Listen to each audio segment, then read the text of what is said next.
I'm done with double dynamics. I like it. I like it a lot.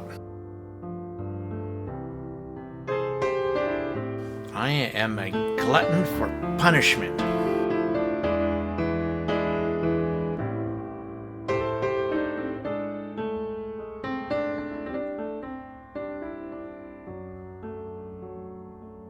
This one is Tickety Boo.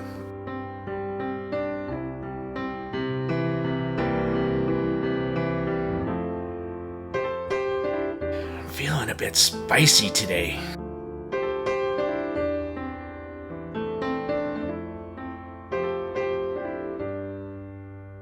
As they can take a shitload of abuse and not die.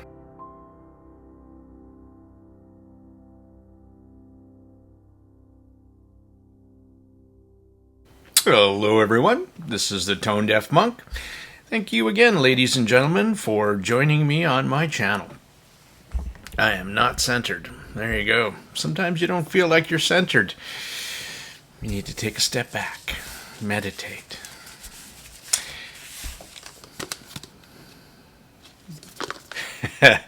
Let's talk a little bit about double dynamic driver journey. Couple things, some specs if you care. The two dynamic drivers are a 10 mil and a 7.8 mil, so kind of bigger than you would typically find on these double dynamics where they're using a 10 and a 6. It was a great choice. I think they're really quality drivers. You can hear that for sure. It basically says driver materials are LCP and PU, so plastic, and they sound good. So that's the important one.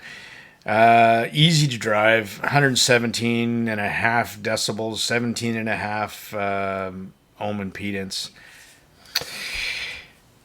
Bought the original Zero.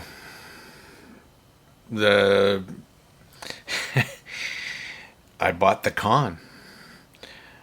I got the Star River, the Legato, and then I just bought another one, an XSL X8. It's like I'm a glutton for punishment or something like that.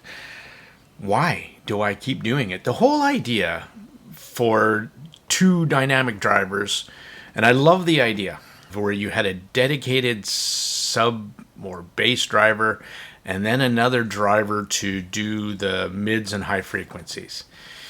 It's just like any home audio system, any car audio system where you have separate components. You have this driver, a subwoofer doing this job, and a mid-range doing this job, and a tweeter doing this job. Because subwoofers, because they're bigger, don't do a great job of mids and highs because they're slower, they're bigger now. And then the little drivers obviously aren't going to move much air, so they're not going to do a great job doing the bass. So the whole idea, the whole premise of a double dynamic is a great idea. So why did so many come out with weird, wacky tunings and do... Actually, I'll take that back. They didn't do weird, wacky tunings. They did the tunings that they thought would appeal to certain people, and some great extent, I think they achieved that. Like the TRI Star River, that is a treble head double dynamic. But why would you put the bass driver in if it didn't have bass? It does, but it was a treble head IEM. The original Zero I hated it. Same as the Con. I listened to it for 5 minutes and went, no, get these things out of my ears. I can't stand that. That's not tuned well. For me, my taste. And if you love it, that's great. Don't be a hater. Move on. The Legato. I thought that driver in that did its job as well. It had organic, old school, three-way tower speaker sound. But did I love it? No. Was it an all-rounder? No. The XSL X8 I just got from AliExpress was like $50 Canadian. The graph lied. Don't believe these manufactured graphs. When I graphed it versus what they put out, yeah, it's wonky. I might do a video, but I'd probably just refund it and send it back for free. Now, let's talk about the Zero Red. So this is what? 1, 2, 3, 4, 5. This is my 6th double dynamic drivers. I like it. I like it a lot. I really have, I would say there's really not a lot to not like on this driver. There does have some quirks that I will let you know of. And I've seen some comments saying this thing doesn't have any highs. And let's touch base about that too. So the shell shape is a bit odd, and people have mentioned in the past that this massive nozzle here is massive. And yes, it is. So there's a couple tricks if you're just starting off in this hobby to get some change your tuning. So a lot of things come into play that I think a lot of people really overlook. Tips, number 1. Source, number 2. And to some teeny little extent, cables. You'll notice that I am not using the stock cable. My sound impressions aren't going to be with that either. I don't use anything on 3.5. It's nice that they throw in a free cable in the box, but I want to get the best out of mine. And for me, I'm going to throw some power at it. And that's also going to mean I'm probably going to use my Topping A90 discrete. That is what I love listening to. I love that combination. Now, let's talk about this nozzle and tip. So I ended up using a TRI T-tips. They managed our massive wide bore, as you can see, right? They are not holding anything back. If you use a narrow bore tip, like a spin tip or a Final E audio tip, you're going to kill your highs. You're going to kill your stage. And I recommend wide bore tips for pretty much everything, unless you have a super bright IEM, which is not my favorite, so then I would sell it. So that's what I do. And so I get lots of highs from this IEM. I'll pull up a graph in a bit. Legitimately in this video, I forgot on one of them that nobody commented on. And don't you dare. And I put a squig link in there too, so you can see my graphs that I do graph these IEMs if I do forget to put it in the video. Now, tips are super important, and depth, and how deep this is going to go. If you're not getting the right highs, then you're probably not using the right tip. If you're not getting enough bass, you're probably not using the right tip. First and foremost, do yourself a favor, go buy a bunch of tips. They don't have to be expensive tips, but just go buy yourself some hopefully wide bore tips. And you'll have a selection. These TRI tips worked magic. The fit was great for me. I had no issues with that. I got lots of highs. I got lots of bass. And again, sources, no problem. Throw some power on. Anything with dynamic drivers, honestly, they like power. So if you can, throw some power at them. When I listened to these the first time, I thought, you know what? I'd like some high-end, how do I enhance that a little bit? Not world-changing cable. But I ended up using this custom XINHS pure copper and pure silver 8-stranded cable. The copper strands are way, way thicker than the pure silver strands, so it's like a 60-40 split. Again, not that it's going to make the world difference. It just happened to really pair well with this IEM. Whether you believe in cables or not, I don't really care. For me, they do work. I can hear a difference, and if you can't, that's okay. I'm not going to criticize you for it, and don't criticize me for saying I can hear a difference either. All right? I'm feeling a bit spicy today. Some person almost hit me, and I'm in a mood. But moving on to happier thoughts. I really like these IEMs, and I'll tell you why. Not that they do everything perfect.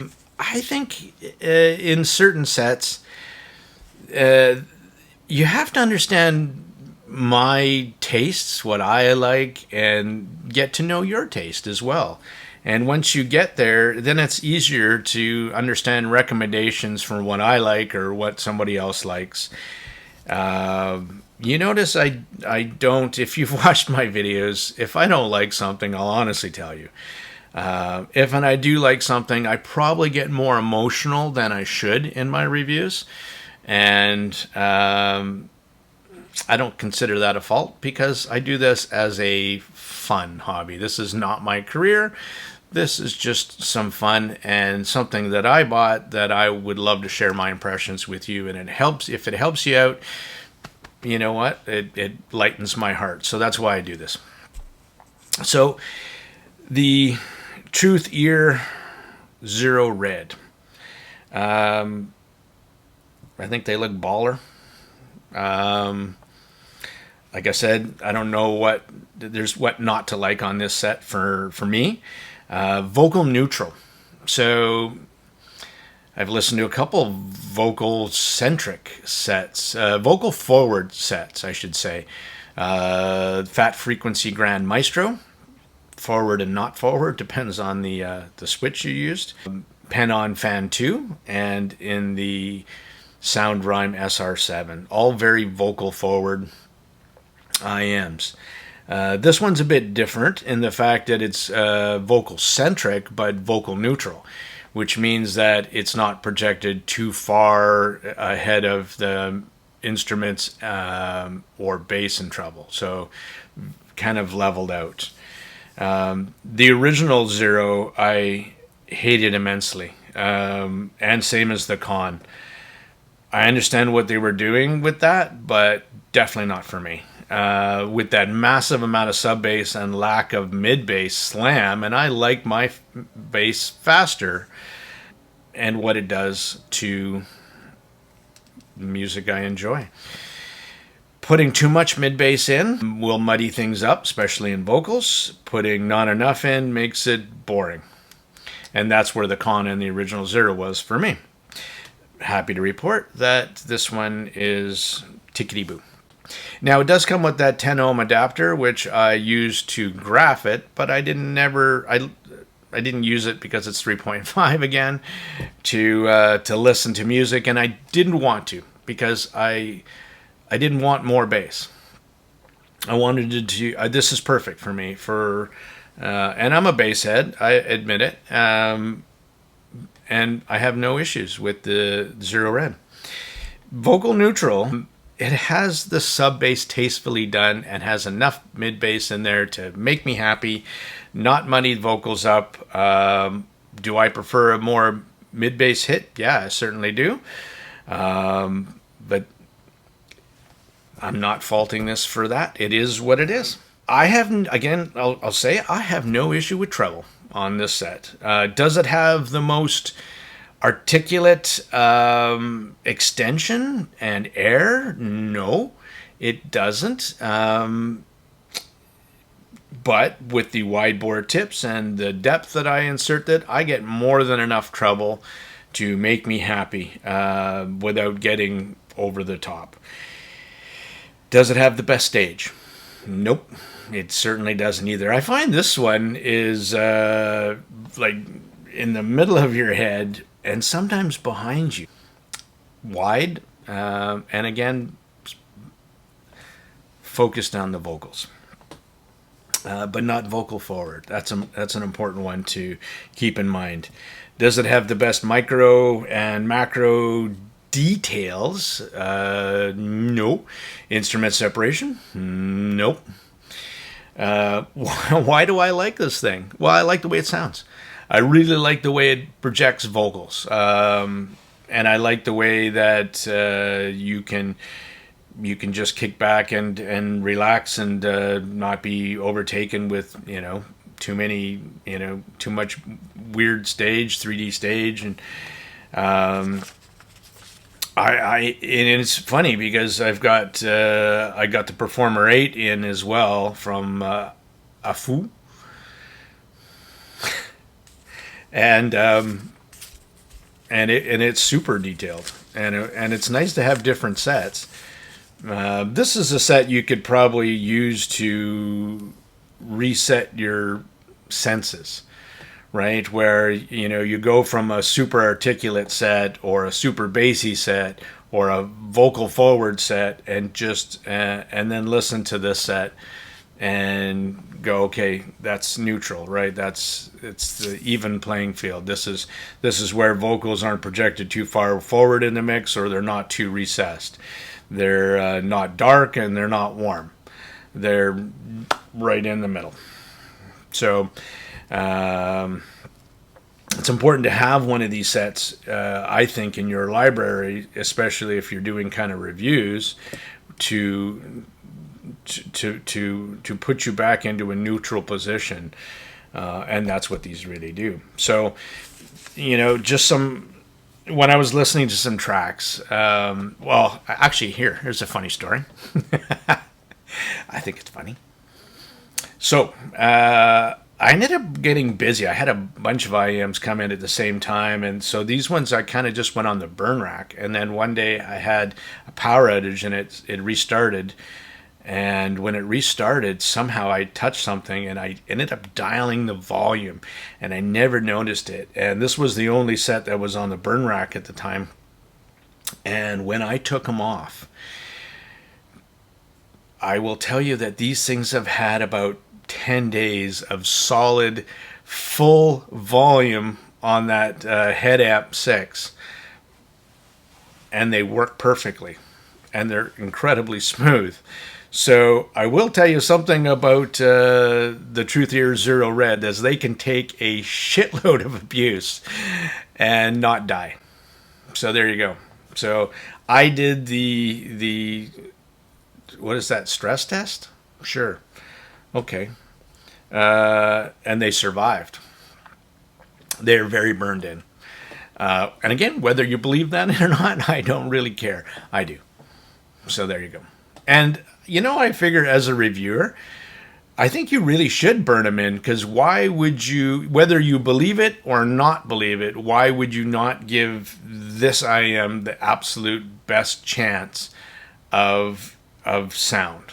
Right? Of what it's going to sound like if you're going to keep it or not. So that's the way I look at it. I'm not going to go track impressions, but vocals. I really like the way it did vocals on all of this. Kings of Leon, Five for Fighting.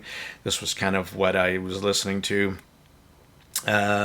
Casey Musgraves and Butterflies.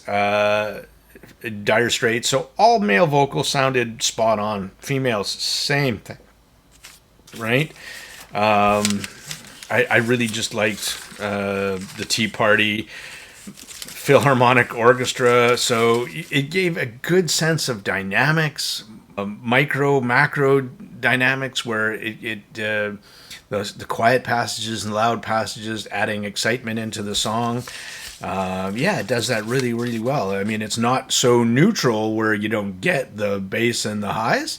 In this case, you get nice sub bass and you get nice highs, and you get a great, overall dynamics. So really, vocals, lovely. I love the set for that. Can't fault it for vocals. You know what? It's sometimes nice not to listen to I Love the Fan too, but sometimes it's vocal forward. It is vocal forward. And for this one is just a neutral for that. So this was a surprise. I guess I've been disenchanted with all these. Why do I keep buying double dynamics? I guess was the idea. I'm done with double dynamics. TruthEar Zero Red. This is my set. This is my standard, and I shall not buy any more. I say that to you now. I'm actually going to try. I'm stopped buying inexpensive IEMs. I honestly just don't find pleasure in buying them and thinking they're okay, and then I got like 10 back here I'm trying to sell as packages, and nobody wants cheap IEMs. There's some great deals out there, people, especially if you're in Canada. Just saying. Anyway, you know what I also love to know is I'm about to hit 500 subscribers. I've got some of these sets that instead of selling, I'm probably going to start giving away. And I want to know where you're from. So put in your comments where you're from. If I have the ability now to, pick somebody out and send you a set, I will. And I hope you enjoy it. If not, do something else with it. Anyway, thank you very much again for watching my channel, and stay safe out there, people. Stone Deaf Monk, I'm out. Hey, you know what? I should probably sum up this video instead of me just yakking on. So I apologize for that. But I like the set. TruthEar Zero Red, way better than I was expecting. I really like the way it does vocals. I like the way it does bass. I like the way it does highs. And that's all you really need to know. So if you're buying this set, just be aware that you're going to need to tip roll. And if you're putting a cable on it, I'd recommend something with quite a bit of silver in it, just to add some sparkle up top. It doesn't need to be expensive. This is like a $15 cable. But there you go. All right. Thank you.